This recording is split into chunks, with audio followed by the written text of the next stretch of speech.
There are rumors going around that Rigathi Gachagua, as we speak right now, he could have probably had a handshake once again, or maybe a discussion at Ishaweri with none other than Mama Ngina Kenyatta.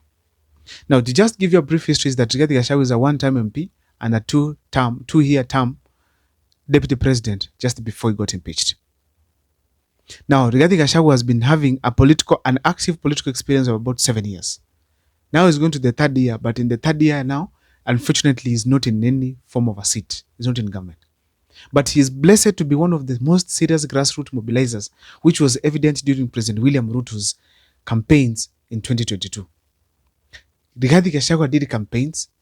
People abused him. People did not see him smart until we had what we call a debate where he seriously beat Mother Karua seriously. So as we speak today, Rigathi Gachagua, ever since he was impeached, he has been very active at Wamunyoro, current residence, moving across the country, in church, in funerals, in concerts, so that to be able to get the support of the people of the mountain.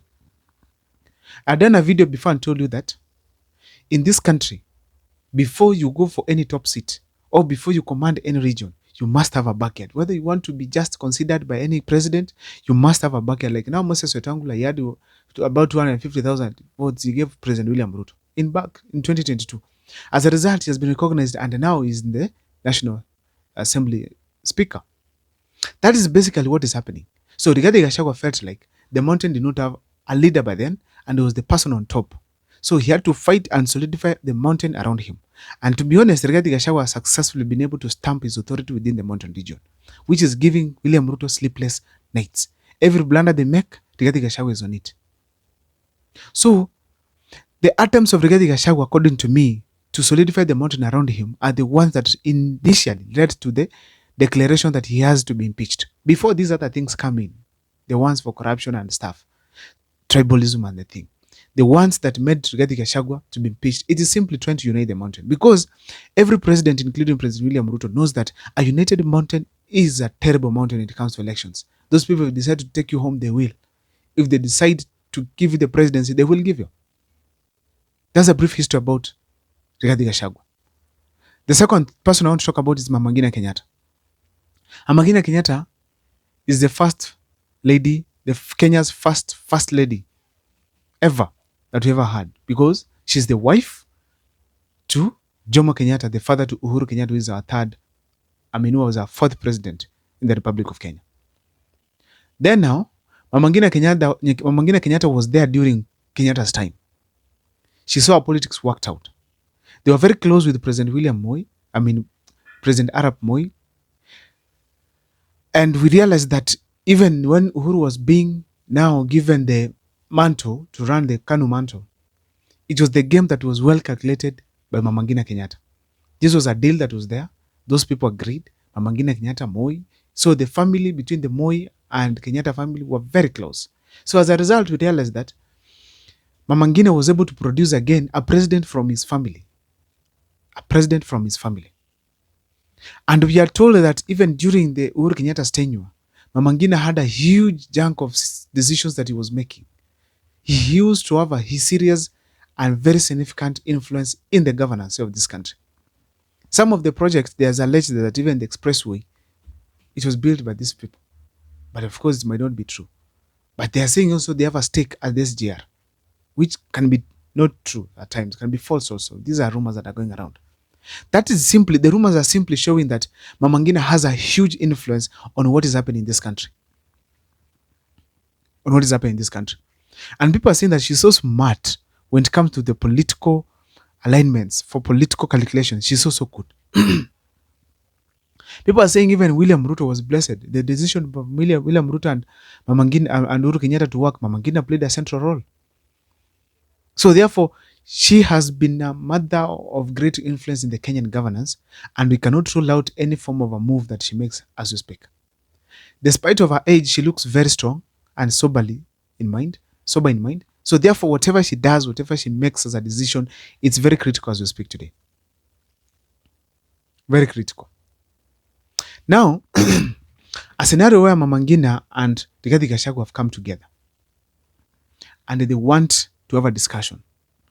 What could be the motive of this kind of a discussion or meeting. Number one,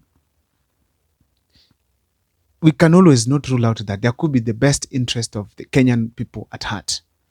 There could be an interest in that. They have seen the country is heading to the wrong direction, and therefore they want to rescue it by ensuring that they have good leaders using the numbers that are in Mount Kenya. That's the first one. We cannot rule out every president, every person who is interested in power. At least there's a positive impact these people will bring. At least there's something. Even Ruto, we can't rule him out completely. The second thing I want to say is this. I feel strongly that Mama Ngina Kenyatta feels that the mountain region, together with Rigathi Gachagua, they can be able to capture power again, whether in 2027 or 2032. So if these people come together, they probably unite the mountain 100%. We must have to accept that Rigathi Gachagua has gone to Kirinyaga, gotten Mother Karua, has gone to Murang'a, despite there are no active activities that have taken there, but he has great influence. Ilinyeri is coming from there. In Nyandarua, he has Methu and others. Now, if you go to places like Kiambu, it is where he's still lacking a strong leader to come from that region. But of course, we have the senator from there of Kiambu is doing well. Now, if you look at this critically, the senator of Kiambu does not have a grassroots influence. But now, you have this powerful family that comes from Kiambu. That is Mama Ngina Kenyatta, and the Kenyatta family at large, or Kenyatta is part of it. Now, as we speak today, if Rigathi Gachagua goes for Mama Ngina Kenyatta, they sit down and they agree. Probably they are going to ensure that the mountain is solidly together, and that whatever is going to come on board, it must be well negotiated and well accepted by the people of the mountain and the people who come for the negotiation, if it's William Ruto.